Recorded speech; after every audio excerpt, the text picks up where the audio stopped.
ശൂദ്രൻ. How Tak, ഇതെന്തു പറ്റിയടോ? വീണതാ. അത് മനസ്സിലായി. ഇടയ്ക്കിടയ്ക്ക് ഇങ്ങനെ വീഴുന്നത് എന്താണെന്നാ ചോദിച്ചത്. താഴ്ചയിലേക്കു കാഴ്ചയില്ലെങ്കിൽ ആഴ്ചതോറും വീഴ്ചയുടെ വാഴ്ച കാണാം.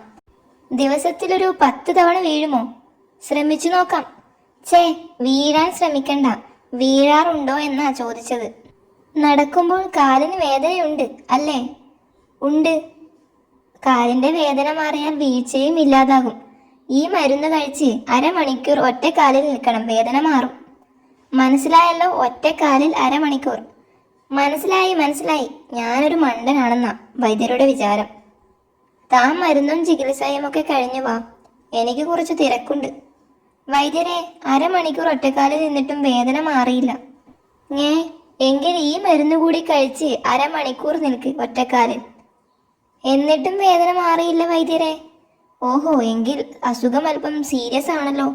ഒരു കാര്യം ചെയ്യാം, ഇത് കഴിച്ച് 2 മണിക്കൂർ ഒറ്റക്കാലിൽ നിൽക്കണം. അപ്പോഴേക്കും ഞാൻ അങ്ങോട്ട് വരാം. ഗുഹയുടെ അടുത്ത് വന്നാൽ പോരെ? മതി, ഞാനവിടെ ഒറ്റക്കാലിൽ കാത്തു നിൽക്കാം. ഇതാണോ ഒറ്റക്കാലിൽ നിൽപ്പ്? ദാ ഒറ്റക്കാലിൽ തന്നെയാ നിൽക്കുന്നത്.